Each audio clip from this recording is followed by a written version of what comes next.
Good morning students. मैं फिर एक बार तो गांधी इरविन पैक्ट की बात आप करेंगे बच्चों। ये पॉइंट बहुत ज़्यादा इंपॉर्टेंट था, इसलिए मैंने इसको अलग से वीडियोस बनाया है इसका। अब गांधी जी और इरविन की जो बातें हुई उसके बाद महात्मा गांधी जो है एग्री हो जाते हैं। वो जो है ब्रिटिश पार्लियामेंट में जाने की बात पे मान जाते हैं और पहली बार एक पैक्ट साइन होता है, एक कॉन्ट्रैक्ट साइन होता है। और इसी साइन को जो है हम he sign a pact with Irwin on 5 March 1931। ये जो 5 मार्च 1931 का दिन है, इसी दिन ये साइन होता है। और इसके बाद राउंड टेबल मीटिंग की बात आती है। फर्स्ट राउंड टेबल मीटिंग की बात जब आती है तो उसमें महात्मा गांधी जी नहीं जाते हैं। उसमें भारत के तरफ से एक हमारे बहुत ही विद्वत, बहुत ही पढ़े लिखे हमारे डॉक्टर भीमराव अंबेडकर साहब ये वहाँ जाने का काम करते हैं और ये भारत का पक्ष रखते हैं। हालांकि बातें बहुत अच्छी होती नहीं हैं। तो दूसरे राउंड टेबल मीटिंग के लिए महात्मा गांधी साहब जो है लंदन जाते हैं। लेकिन तब तक जो है चूँकि ये साइन हुआ था कि इनके बदले में जो है पॉलिटिकल प्रिजनर्स जो हैं, जो लोगों को बंदी बनाया गया, उनको छोड़ा जाएगा। तो लॉर्ड इरविन साहब जो है बाकियों को छोड़ देते हैं, रिलीज कर देते हैं कि भाई आप जो है बाहर जाइए, हमें जो है आपको अंदर रखने की ज़रूरत नहीं है, आपको जेल में रखने की ज़रूरत नहीं है। तो बच्चों ज़रा एक बार देखें कि Gandhi ji agree to participate in round table meet. Next line है इन लीव ऑफ दैट, इसके एवज में government release the political prisoner, की गवर्नमेंट जो है पॉलिटिकल प्रिजनर को रिलीज कर देती है। नेक्स्ट के बात होती है कि he went to London in December 1931। फिर एक डेट, इस डेट को देखिए, दिसंबर, ये जो है दिसंबर 31 1931 को फिर से Gandhi ji second round table meeting में जाते हैं। बट वहाँ से जो है वो लौटते हैं with disappointment, return with disappointment. बच्चों यहाँ पे एक और डेट है कि सॉल्ट मार्च को कब ब्रेक किया था, तो वो डेट भी आप ध्यान रखेंगे। तो अब जो है महात्मा गांधी साहब चले गए हैं, राउंड टेबल मीटिंग सेकेंड होती है, वहाँ पहुँचते हैं पार्लियामेंट के पास। जब पहुँचते हैं तो वहाँ जो लोग हैं वो इंडियंस को फिर से वो ब्लैक पीपल और ऐसे लोग जो अनपढ़ लोग हैं, इलिटरेटों का देश, इन सब तरह के संबोधनों से भारत को जो है वो लोग बताते हैं। इस बात से महात्मा गांधी जी को काफ़ी दुख होता है और वो अपनी बात जब रखते हैं, वो जो है अपनी जो डिमांड रखते हैं, वो डिमांड से वो डिनाई कर जाते हैं। डिनाई करने के चलते महात्मा गांधी वापस आते हैं और दोबारा से जो है वो एक तैयारी करते हैं कि सिविल डिसोबीडियंट मूवमेंट को रिलॉन्च किया जाए। बच्चों सिविल डिसोबीडियंट को रिलॉन्च करना इतना आसान नहीं था। क्यों? क्योंकि देश टूट चुका था। हमारे भारत में इस समय आते आते SC ST समुदाय के लोग जो हैं वो अलग होते जा रहे थे। हमारे मुस्लिम समाज के जो लोग हैं वो भी अलग होते जा रहे थे। हमारे यहाँ मुस्लिम लीग की बात चलने लगी थी। हमारे यहाँ SC ST कम्युनिटीज़ जो थी उन्होंने अपना पक्ष रखना शुरू कर दिया था। उनको अंग्रेज़ों का समर्थन था, अंग्रेज उनको प्रमोट कर रहे थे।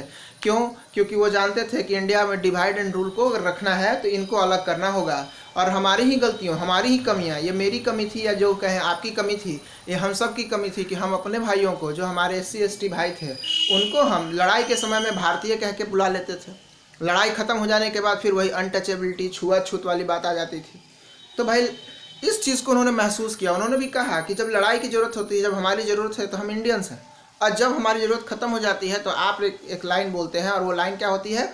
उस लाइन का मतलब एक ही होता है कि हम जो है इंडियंस होते हुए भी अछूत है, अनटचेबल है। तो इसको लेके बहुत सारे SC ST कम्युनिटी के नेताओं ने, अलग अलग छोटे छोटे नेताओं ने अलग अलग कम्युनिटी बनानी शुरू कर दी।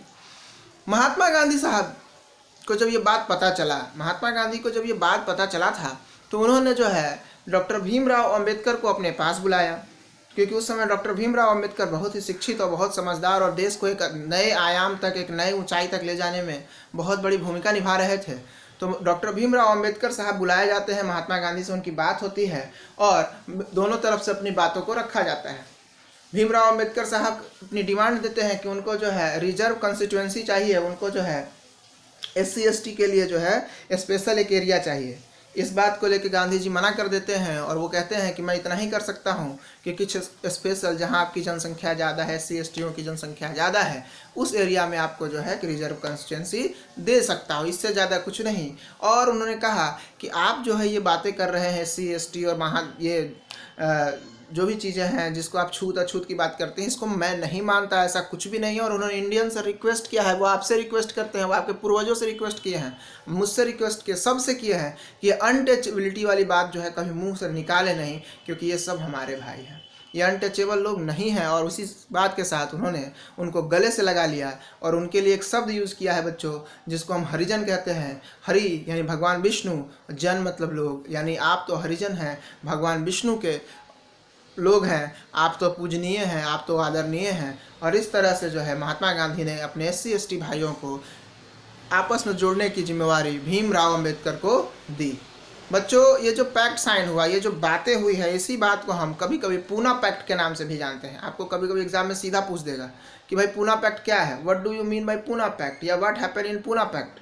तो पूना पैक्ट की जब भी बात आएगी तो यही भीमराव अंबेडकर साहब और महात्मा गांधी जी के बीच की जो बातें हैं वो पूना पैक्ट में याद की जाती है, या इसी बात को हम पूना पैक्ट कहते हैं।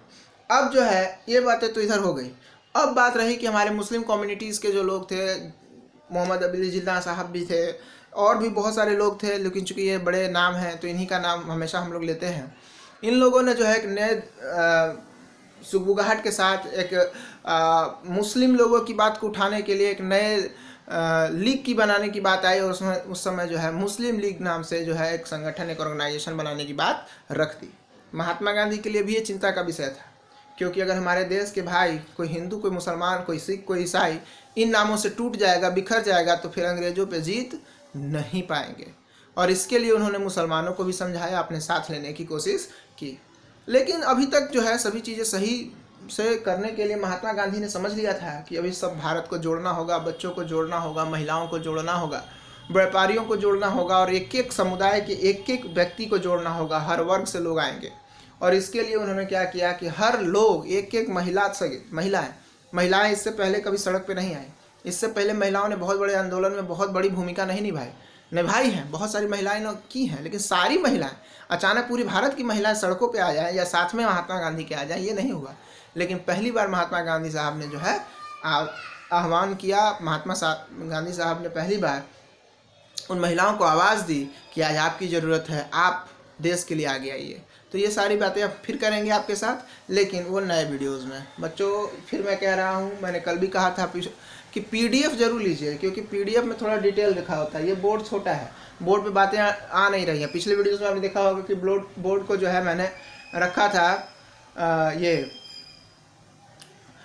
सीधा करके, जिससे बहुत सारी चीज़ें सही से आ नहीं रही थी, थोड़ी बातें होती थी फिर दूसरे लाइन में। इसलिए आज मैंने जो है लैंडस्केप फॉर्म में रखा है, ज़्यादा से ज़्यादा चीज़ें जो है उस पर आ जाएँ। तो इसके बाद भी बहुत सारी चीज़ें नहीं आई हैं, तो आप जो है PDF की डिमांड करें। PDF जो है सर या मैम देंगी आपको, उसमें चीज़ें डिटेल में लिखी हुई हैं। वीडियोस के बाद भी अपनी स्टडी को जारी रखें और भी चीज़ों का यूज़ करें बच्चे, और अपने नोट्स को बहुत अच्छा बनाएं। Thank you.